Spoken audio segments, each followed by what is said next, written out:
Hello everyone. तो जैसा कि मैंने अपनी पिछली शॉर्ट्स वीडियो में आपको बता ही दिया है कि Punjab Haryana high court clerk की एग्ज़ाम डेट आ चुकी है, जो कि है 24 अगस्त से लेके 24 अगस्त को आपकी फ़र्स्ट शिफ्ट होगी एंड उसके बाद आपकी अनदर शिफ्ट जो हैं वो कंटिन्यूसली चलती जाएंगी। एंड जो दो इम्पॉर्टेंट डेट्स उन्होंने और मेंशन किए हैं नोटिस में, वो हैं 8 अगस्त एंड 17 अगस्त। 8 अगस्त को आपको एक विंडो ओपन होगी, डेमो विंडो हम जिसे बोलेंगे। डेमो विंडो ओपन होगी 8 अगस्त को, जिसमें आपके जो डाउट्स थे कि हमें कैसे डिस्क्रिप्टिव पार्ट को अटेम्प्ट करना है, कैसे हमें एप्लीकेशन लिखनी है, कैसे हमें ऐसे लिखना है, वो सारी जो इन्फॉर्मेशन होगी एंड आपके सामने एक पूरा डेमो का पेज खुल के आएगा, वो आएगा 8 अगस्त को। तो आपको उस दिन पूरा आपकी जो डाउट्स हैं वो क्लियर हो जाएंगे एंड आपकी जो प्रिपरेशन है वो भी 10% 20% इम्प्रूव हो जाएगी, क्योंकि आपको एक तरीके से पता चल जाएगा कि आपके सामने एग्ज़ाम पैटर्न किस तरह का आएगा एंड आपको कैसे अटैम्प्ट करना है। एंड 17 अगस्त जो उन्होंने डेट मेंशन किया है, उस दिन आपके एडमिट कार्ड्स आने शुरू हो जाएंगे 17 अगस्त को। सभी के एडमिट कार्ड 17 अगस्त को आने पॉसिबल नहीं है, तो शायद किसी के 18, किसी का 19, किसी का 20 इस तरह से आए। एंड एडमिट कार्ड की जो डेट है वो 17 होगी। 17 से आपके एडमिट कार्ड आने शुरू हो जाएंगे। इससे पहले मैंने इंग्लिश की स्ट्रैटेजी वीडियो डाली थी, जिसमें मैंने सोर्सेज भी बताए थे एंड मैंने अपना टेलीग्राम ग्रुप भी शेयर किया था कि आप वहाँ पे मुझे मैसेज करो, मैं आपको स्टडी मटेरियल पीडीएफ्स प्रोवाइड करूँगी। एंड आज मैं लेके आई हूँ जीके एंड जीएस की स्ट्रैटेजी वीडियो आपके सामने। एंड अभी हमारे पास बच्चे हैं सिर्फ 20 डेज़। लास्ट 20 डेज़ में हम क्या क्या रिवाइज़ कर सकते हैं, कौन कौन से इंपॉर्टेंट टॉपिक्स हैं, मैं आपको बताऊंगी। तो सबसे पहले इंपॉर्टेंट बात जो मैं आपको अपने पर्सनल एक्सपीरियंस से बता रही हूँ, वो ये है कि आपका जितना भी सिलेबस हो चुका है उसे आप एक साइड कर दीजिए। अभी अपना सिलेबस छोड़ दीजिए, क्योंकि सिलेबस को कंप्लीट करने में हमें, अगर हम पूरा एक शेड्यूल बना के भी करें, 4 से 5 महीने लगते हैं हमें अपना सिलेबस कंप्लीट करने में। तो अभी लास्ट 20 डेज़ बचे हैं, उसमें आप अपना सिलेबस तो कंप्लीट कर नहीं पाओगे। ये अपने पर्सनल एक्सपीरियंस से मैं बता रही हूँ, क्योंकि मैं लास्ट डे तक सिलेबस के पीछे पड़ी रहती थी और उसकी वजह से ना तो मॉक टेस्ट होते थे, ना रिवीजन हो पाती थी एंड बाद में रिग्रेट होता था, डिसअपॉइंटमेंट होती थी। तो अपना सिलेबस तो साइड पे रख दो, अभी सीधा जंप करो इम्पॉर्टेंट टॉपिक्स पे।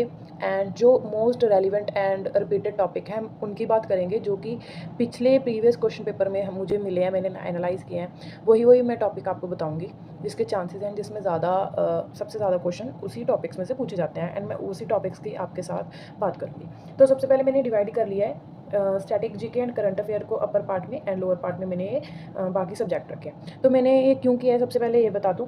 तो सबसे पहले स्टैटिक की बात करें एंड करंट अफेयर की बात करें, भाई इनकी जो क्वेश्चन की वेटेज है वो ज़्यादा है, इसलिए मैंने इनको अलग से किया है। क्योंकि इन दोनों को मिला के आपके सामने 20 to 23 और 24 क्वेश्चन आपको सीधा इसमें से मिलेंगे, स्टैटिक एंड करंट अफेयर में से। एंड बाकी जो बचते हैं क्वेश्चन वो सभी इन सब्जेक्ट में से मिलेंगे। वो किसी सब्जेक्ट में से 3 भी आ सकते हैं, किसी में 4, किसी में 5, किसी में 6, किसी में 7, किसी में 8। इस तरह से आपको ये सब्जेक्ट भी इम्पॉर्टेंट है। वैसे सबसे पहले हम स्टैटिक की बात करेंगे, जिसमें से 7 से 8 क्वेश्चन मुझे प्रीवियस क्वेश्चन पेपर में से मिले हैं। तो जो मोस्ट इंपॉर्टेंट टॉपिक है मैं सीधा आपको वो बताती हूँ। सबसे पहले हम कल्चर वाइज चलते हैं। डांसेस, फोक डांसेस, जो सबसे पहले मैंने डांसेस बोला है वो स्टेट डांसेस हैं। फिर उसके बाद जो हमारे पास 8 फोक डांसेस हम बोलते हैं वो हैं। फिर फेस्टिवल्स एंड म्यूज़िक, पेंटिंग, ये हमारा कल्चरल पार्ट आ जाता है। इसमें से 3 से 4 क्वेश्चन तो हर शिफ्ट में मिलते ही मिलते हैं। फिर से रिपीट कर रही हूँ, dances, folk dances, festival, music and painting. उसके बाद इम्पॉर्टेंट है जो सेंसस एंड फिर आ जाता है हमारा 5 ईयर प्लान, जो कि इकोनॉमिक्स में आ जाता है, लेकिन हम उसे कंसीडर करते हैं एज अ स्टैटिक पार्ट, ठीक है। फिर जो मोस्ट इंपॉर्टेंट है वो है स्पोर्ट्स में, चाहे फिर आप ट्रॉफीज़ लगा लो, चाहे फिर अपकमिंग इवेंट्स लगा लो, चाहे फिर वेन्यूज़ लगा लो, एंड जो अभी रिसेंटली हो चुके हैं हमारे स्पोर्ट्स के इवेंट उनकी बात कर लो, ठीक है। इसमें से क्वेश्चन आपको मिलते हैं एंड आपको इसी तरीके से सारा स्पोर्ट्स का पार्ट है जो कवर करना है कि आपको कहीं से भी क्वेश्चन आए आप स्पोर्ट्स का पार्ट अच्छे से वहाँ पर अटैम्प्ट करके हो। फिर उसके बाद आ जाते हैं अवार्ड्स एंड ऑनर्स। ये इंपॉर्टेंट टॉपिक्स है, जितना इंपॉर्टेंट स्पोर्ट्स का टॉपिक है उतने अवार्ड्स है, क्योंकि अवार्ड में से 2 से 3 क्वेश्चन तो मिलते ही मिलते हैं। उसके बाद जो इंपॉर्टेंट टॉपिक्स हैं ईयरली, जैसे कि अभी आईपीएल बहुत ज़्यादा चर्चा में आया था, आईपीएल की बात कर ले। आईपीएल हो गया, यूनेस्को हो गया, ठीक है। इस तरह से जो टॉपिक्स हैं वो भी इंपॉर्टेंट है स्टैटिक जीके में। तो मैं एक बार दोबारा से टॉपिक्स बोल रही हूँ, आप उसे नोट डाउन कर लीजिए। Dances, folk dances, music, painting, festival, census and important days, books and author, sports, organisations, awards, UNESCO, IPL, T20, Oscar, indexes, summits and exercises, government schemes. ये जो मैंने टॉपिक्स बोले हैं, आई थिंक मैंने 15 to 16 topic बोले हैं भाई, ये इंपॉर्टेंट टॉपिक हैं, हम किसी को भी मिस नहीं कर सकते। चाहे 2-3 क्वेश्चन ना आए, लेकिन इन टॉपिक्स में से एक एक क्वेश्चन तो बनता है भाई। देखो, आप खुद देखो कि आपके जो क्वेश्चंस हैं वो 7 से 8 आ रहे हैं, एंड मैंने आपको 16 टॉपिक्स बोल दिए हैं। उसमें से किसी भी 8 से 9 भी हो सकते हैं भाई, 10 भी हो सकते हैं, ठीक है। इतने क्वेश्चन तो बनती हैं, तो ये इंपॉर्टेंट टॉपिक्स हैं। और उसके बाद हम इनके सोर्सेज की बात कर लेते हैं। मैं आपको PDF प्रोवाइड कर दूंगी अपने टेलीग्राम ग्रुप पे, आप वहाँ से कर सकते हो। एंड इसका सोल्यूशन जो बोलते हैं कि हमें स्टैटिक पार्ट इतना याद नहीं होता, ठीक है, बहुत ज़्यादा मुश्किल लगता है, याद नहीं होता, तो उसका सोल्यूशन यही है कि आप क्या करो, ट्रिक्स बना के याद करो। आपको कुछ भी याद करते हो, उसकी कोई फ़नी सी ट्रिक, जैसी भी आपको बस समझ आए वैसी आप ट्रिक अपने दिमाग में रख के याद कर सकते हो। उसके बाद हम करंट अफेयर की बात करते हैं। करंट अफेयर की सिर्फ 2 ही बातें मैं आपको सीधा बताऊंगी। वो हैं कि आप 1 ईयरली मैगज़ीन उठा लो स्पीडी की, जो आपको करंट अफेयर अच्छे से आप उसमें से स्कोर कर पाओगे। स्पीडी की 1 ईयर जो करंट अफेयर की मैगज़ीन है, आप उसे ले लो। उसका PDF मैं आपको प्रोवाइड कर सकती हूँ, एंड चाहे आप मैगज़ीन भी खरीद सकते हो अगर आप खरीद सकते हो। PDF तो मैं आपको दे ही दूँगी भाई। PDF कर लो करंट अफेयर का। उसके बाद आप इंडोलॉगस के चैनल पे जाओ यूट्यूब पे, उसमें से आप MCQs देखो। आपके करंट अफेयर इजीली वहाँ इन 2 चीज़ों से हो जाएंगे। आपको कभी इस चैनल पे कभी उस चैनल पे जाने की तो ज़रूरत नहीं है भाई, सीधी बात। आप करंट अफेयर करो स्पीडी की बुक से, PDF से, चाहे फिर उसके बाद आप इंडोलॉगस पे जाओ, वहाँ पे मंथली देख लो, चाहे ईयरली देख लो, उनकी जो 1-2 घंटे की वीडियोज़ हैं, आप MCQs देखो, आपके करंट अफेयर वहाँ से हो जाएंगे। उसके बाद तो इन 2 सब्जेक्ट का तो हो गया कि आप सबसे पहले इंपॉर्टेंट टॉपिक्स जो मैंने स्टैटिक में बताए वो करो। स्पीडी की मैगज़ीन उठाओ, उसमें से आप देख लो। उसके बाद इंडोलॉगस के MCQs लगाओ, आपके करंट अफेयर हो जाएंगे। एंड जो करंट अफेयर करने हैं वो सबसे पहले 2026 के जो मंथ हैं, जनवरी से लेके अभी जुलाई तक, वही सारे कवर करो। उसके बाद इसके बाद आप ईयरली कोई भी एक वीडियो देख लो, ठीक है। अगर आपको नई भी मैगज़ीन पढ़नी अच्छी लगती तो आप कोई भी एक वीडियो देख सकते हो, ईयरली हो सकती है वो, ठीक है। करंट अफेयर की बात हो गई। उसके बाद हम करते हैं ये वाले जो सब्जेक्ट्स हैं इनकी बात। सबसे पहले हम हिस्ट्री पे आते हैं। हिस्ट्री में जो प्रीवियस क्वेश्चन पेपर में से देखने को मिले हैं, 5 से 6 क्वेश्चन मिले हैं देखने में, ठीक है। किसी किसी में 5 भी हैं, किसी किसी में 7 भी हैं, ठीक है। इस तरह क्वेश्चन वहाँ पे आपको दिख सकते हैं। तो मैं इसमें भी इंपॉर्टेंट सबसे पहले बताऊँगी। सबसे पहले भाई आप मॉडर्न हिस्ट्री को तैयार करो, उसकी रिवीजन करो मॉडर्न हिस्ट्री, फिर आप जाओ एंशियंट, फिर आप एंड में करो मेडिवल, ठीक है। करनी तो आपको तीनों ही पड़ेंगी, ये जो बात है कि तीनों आपको प्रिपेयर करनी ही पड़ेंगी। सबसे पहले आप मॉडर्न करो, क्योंकि उसमें से जो इंपॉर्टेंट टॉपिक्स हैं वो मैं आपको बताती हूँ। सबसे पहले जो हमारा रिवॉल्ट है 1857, INC है, इंडियन नेशनल कांग्रेस। उसके बाद हमारे जो इवेंट्स हैं, जैसे हमारी बंगाल पार्टीशन होगी हम, ठीक है। उसके बाद हमारी क्विट इंडिया मूवमेंट्स होगी, गवर्नर जनरल या वॉइस रॉय हो गए, इस तरह गांधी एरिया हो गया, इसमें से क्वेश्चन आ रहे हैं, ठीक है। उसके बाद मेडिवल में से दिल्ली सल्तनत कर लो, मुगल्स कर लो, एंड उसके बाद एक विजयनगर एम्पायर का भी 1-2 क्वेश्चन आया है, एंड मुगल मराठा का भी आया है। तो दिल्ली सल्तनत एंड मुगल एम्पायर तो मोस्ट इंपॉर्टेंट है अपने मेडिवल हिस्ट्री में। फिर हम बात करते हैं एंशियंट हिस्ट्री की। स्टोन एरा जो है हमारा, स्टोन एरा, उसमें से आप क्वेश्चन कर लो।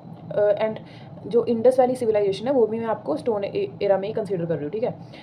तो इंडस वैली सिविलाइजेशन होगी, वैदिक एरा हो गया, जैनिज्म एंड बुद्धिज़्म हो गई, एंड मौर्य हो गया। बस ये जो 4-5 टॉपिक मैंने बोले एंशियंट में, आप इतना ही करना, क्योंकि इसी में से क्वेश्चन आ रहा है repeat. Stone era, Indus valley civilisation, Vedic period, Jainism and Buddhism, Maurya dynasty, ठीक है। ये एंड गुप्ता में से भी 1 से 2 क्वेश्चन मुझे देखने को मिले हैं। तो हिस्ट्री की बात हो गई। उसके बाद हम बात करते हैं पॉलिटी की। पॉलिटी में भाई आप करो आर्टिकल्स, अमेंडमेंट्स, ये तो मोस्ट इंपॉर्टेंट है, ठीक है। पॉलिटी में सबसे पहले आप मेकिंग, जो कॉन्स्टिट्यूशन की मेकिंग है उसमें से फीचर्स वगैरह होंगे वो देखो, प्रिएम्बल देखो, ठीक है। फिर जो शेड्यूल्स हैं, शेड्यूल्स में से क्वेश्चन आ रहे हैं, शेड्यूल्स, फिर राज्यसभा एंड लोकसभा, इसमें से क्वेश्चन आ रहे हैं, प्रेसिडेंट एंड वाइस प्रेसिडेंट में आ रहे हैं, ठीक है। तो इसकी जो मैं सीधी बात बोलूँगी, पार्ट 1 से लेके पार्ट 6 तक आपको अच्छे से आने चाहिए, ठीक है। ये तो आपको 5 लगा लो भाई, 5 तक तो आपको अच्छे से आने चाहिए। उसके बाद कुछ कुछ टॉपिक हैं जैसे लोकल गवर्नमेंट हो गया, ठीक है, इसमें से 1-2 क्वेश्चन मिले। एंड जो अभी न्यू क्रिमिनल लॉ बने हैं 2023 में, ठीक है, इंपॉर्टेंट एक्ट्स हैं, उनको भी भाई एक बार पढ़ के जाना, क्योंकि वो करंट अफेयर में आ सकते हैं। क्योंकि ये जो करंट अफेयर का हम बोलते हैं कि कहाँ से आ गया, कहाँ से आ गया, पॉलिटी के जो भी करंट अफेयर्स होते हैं ना, वो सारे भी इसी करंट अफेयर में पूछे जाते हैं। वो कोई पॉलिटी में कंसीडर नहीं होता, वो सारा इसी करंट अफेयर में कंसीडर होता है। जो भी हमारे भी पॉलिटिक्स न्यू आ रहा है, वो सारा इसी करंट अफेयर में पूछा जाता है। अभी जो न्यू अमेंडमेंट है या न्यू कोई भी क्रिमिनल लॉ है, वो सारा आपको करंट अफेयर में ही पूछा जाएगा एज अ पॉलिटी, ठीक है, पॉलिटी का सब्जेक्ट कंसीडर करके। देन इसके बाद हम बात करते हैं ज्योग्राफी की। ज्योग्राफी के 3 से 4 क्वेश्चन भी मिले हैं, 5 से 7 क्वेश्चन भी मिले हैं, ठीक है, शिफ्ट्स में जो प्रीवियस ईयर क्वेश्चन पेपर है। तो हम ज्योग्राफी में सबसे पहले बात करते हैं, वो है सोलर सिस्टम। जैसे लॉन्गिट्यूड एंड लैटिट्यूड भी सोलर सिस्टम में कंसीडर कर रहे हैं हम, ठीक है, ये एक टॉपिक हो गया। उसके बाद आप जो हमारे रॉक हो गए, ठीक है, रॉक माउंटेन, इसमें से ओशन में से क्वेश्चन, ठीक है। फिर हमारा हिमालयाज़ हो गए, जैसे पेनिसुलर रिवर होगी, एंड हमारे हिमालयन रिवर सिस्टम हो गया सारा, ठीक है, ये सारे डैम्स एंड लेक, बस यही। एंड एक इंपॉर्टेंट है वो है सॉइल, ठीक है, उसमें से सॉइल एंड एग्रीकल्चर, फॉरेस्ट, इसमें से भी एक क्वेश्चन मिले हैं, ठीक है, 1-2 क्वेश्चन। फिर एक बार अपना वर्ल्ड मैप देख के जाना, ठीक है, उसमें से जो क्वेश्चन है वो देख के जाना। एंड गाइस, हाँ, पॉलिटी का मैं आपको सोर्स बता दूँ तो इसका भी जो PDF है वो मैं अपने टेलीग्राम चैनल पे आपको वहाँ पे प्रोवाइड कर सकती हूँ। आपको एक बार मैसेज ज़रूर करना पड़ेगा कि हमें इस चीज़ का PDF चाहिए, तो मैं आपको पर्सनली सेंड करूँगी, ठीक है। तो ज्योग्राफी का भी मैं आपको PDF सेंड कर दूँगी, ठीक है, प्रॉपर उसमें बुकलेट होगी ज्योग्राफी की, प्राइवेट ग्रुप में से मैं आपको दूँगी ज्योग्राफी की बुक, आप वहाँ से कर सकते हो। उसके बाद हम EVS की बात करते हैं। EVS में जो इंपॉर्टेंट है टॉपिक वो है इकोसिस्टम। देन फिर national parks, yes, national park हम कंसीडर करते हैं, वैसे अपना इधर स्टैटिक GK में भी क्वेश्चन पूछे जाते हैं। तो वो EVS का ही जो टॉपिक है, नेशनल पार्क, ठीक है, UNESCO and world life sanctuaries, ठीक है, ये सारा हमारा EVS का ही टॉपिक है, इन्वायरमेंट का, ठीक है। इसमें से ये 3-4 क्वेश्चन ही दिखेंगे वैसे आपको, ये 7-8 तो शायद ही दिखें आपको, 5 से 6 क्वेश्चन तो आपको ईजिली मिल ही जाएंगे। जैसे नेशनल पार्क में से, फिर अपना इन्वायरमेंट का जो वो इकोसिस्टम हो गया उसमें से, फिर आपको वाइल्ड लाइफ सेंचुरी में से, ठीक है, ये 3-4 टॉपिक हैं जो इन्वायरमेंट के, ये इंपॉर्टेंट है। देन हम बात करते हैं साइंस की। साइंस का जो बैकग्राउंड है बच्चों का, वो बहुत ज़्यादा वीक है। एंड जितना मुझे मैसेज आया कि साइंस हमें मुश्किल लगती है, साइंस थोड़ी, क्योंकि साइंस का जो पोर्शन है वो बहुत कम आता है, 3-4 क्वेश्चन, ठीक है, इसमें 5 से 6 क्वेश्चन मिल रहे हैं, ठीक है, इजीली हमें। तो इसमें मैं आपको इंपॉर्टेंट बताऊंगी। सबसे पहले हम फिजिक्स की बात करते हैं। फिजिक्स में से मोशन टॉपिक हो गया, इलेक्ट्रिसिटी टॉपिक हो गया, ह्यूमन आई हो गया, जैसे मोशन एंड लॉ, ठीक है। लॉ सबसे पहले इंपॉर्टेंट है लॉ पढ़ के जाना भाई, लॉ में से क्वेश्चन आ सकते हैं, लॉ पढ़ के जाना। देन आप करके जाना sound, yes, and magnetic effects, बस यही हैं जो इंपॉर्टेंट टॉपिक्स हैं। उसके बाद आप केमिस्ट्री की बात करते हैं। केमिस्ट्री में से मैटर्स हो गया, एटम्स हो गया, periodic table and acid and salt base, ये जो वाला टॉपिक है ना, ये आप करके जाना। केमिकल रिएक्शन आप कर सकते हो अगर आपको मुश्किल नहीं लगती है, क्योंकि मुझे तो बहुत ज़्यादा मुश्किल लगती है, मेरा साइंस बैकग्राउंड नहीं है। And metal and non metal. तो उसके बाद बायोलॉजी में से आप विटामिन करके जाना, ठीक है, डिसीजेस करके जाना, रिप्रोडक्टिव जो टॉपिक है, रिप्रोडक्शन वाला टॉपिक, रिप्रोडक्टिव टॉपिक जो भी है, हार्मोन्स वगैरह, ये सारे आपको करके जाने हैं। इनके सीधा उठा के नाम पूछते हैं, ठीक है, कौन सी डिसीजेज किस विटामिन होती है, ये वो आपको इसी 3-4 टॉपिक्स में से मिलेंगे। सबसे पहले आप सेल करना, सेल के बाद आप टिश्यू वाला टॉपिक कर लेना, फिर नर्वस सिस्टम हो गया, हार्मोन्स हो गए, डिसीजेज हो गए, एंड अपना विटामिन हो गए। बस ये 5 टॉपिक हैं बायोलॉजी में से ज़्यादा आते हैं वैसे तो साइंस का भी हो गया। उसके बाद हम इकोनॉमिक्स की बात करते हैं। इकोनॉमिक में से आपको भाई सबसे पहले 5 ईयर प्लान करके जाना है, ठीक है, बैंकिंग वाला पार्ट करके जाना है, नेशनल इनकम वाला पार्ट करके जाना है, एंड जो इंपॉर्टेंट इकोनॉमिक्स की डेफिनेशंस होती है ना, एक बार उसे देख के जाना है। तो इंपॉर्टेंट जो टॉपिक है इकोनॉमिक्स के, मैं वो आपको रिपीट कर रही हूँ, ठीक है। सबसे पहले आप national income, 5 year plan, and उसके बाद बजट, फिर मॉनेटरी मतलब जो फाइनेंशियली वाला बैंकिंग पार्ट है वो आपको अच्छे से करके जाना है। तो ये जो इंपॉर्टेंट टॉपिक्स हैं भाई, मैंने बहुत ज़्यादा एनालाइज़ किया है एग्जाम। उसके बाद मैंने अकेला क्वेश्चन मतलब आप इस तरह से नोट किया है कि किस में से कितने क्वेश्चन, उसके बाद मैं आप ये वीडियो बना रही हूँ। मैंने ट्रस्ट में मैंने एनालाइज़ किया है, एंड उसके बाद मैं आपको सारे बता रही हूँ कि कौन कौन से इंपॉर्टेंट टॉपिक्स हैं, कौन कौन से रिपीट हो रहे हैं। ये जो मैंने टॉपिक बोले हैं वो रिपीट हो रहे हैं। अगर आपको कोई अलग से क्वेश्चन आ रहा है तो वो आपको इस अलग से एक टॉपिक में से आ सकता है, लेकिन ये जो मैंने टॉपिक बोले हैं इसी में से तो डेफिनेटली आएगा ही आएगा, ठीक है। Important topics and repeatedly topics हैं ये। देन इसके सोर्सेज मैंने आपको बता दिए हैं कि टेलीग्राम पे मेरा आपको डिस्क्रिप्शन में आपको लिंक मिल जाएगा, आप वहाँ से टेलीग्राम जो मेरा ग्रुप है वहाँ पे ज्वाइन कर सकते हो। एंड जो जितने भी PDFs हैं या सोर्सेज हैं मैं आपको वहाँ पे प्रोवाइड करूँगी। And best of luck. Last हमारे पास 20 डेज़ बचे हैं। रिपीट कर रही हूँ मैं अपनी भी ये बात, भाई सिलेबस को छोड़ दो, अभी आप रिवीजन पे आ जाओ। 10 डेज़ 15 डेज़ में रिवीजन कर लो। लास्ट वाले 5 डेज़ में से है वो अपना लैपटॉप पे चाहे फिर कंप्यूटर पे एक बार अपना कीबोर्ड चला के देखना, ऑनलाइन अपना टेस्ट अटेम्प्ट करके देखना कि हम वहाँ पे जाके कैसे टाइप करेंगे, सारा एक बार करके देखना, ठीक है। तो अभी आप रिवीजन पे आ जाओ। Best of luck, last 20 days बचे हैं। मैं चाहती हूँ कि आप अच्छे से रिवाइज़ कर लो अपना। So bye bye, thank you so much.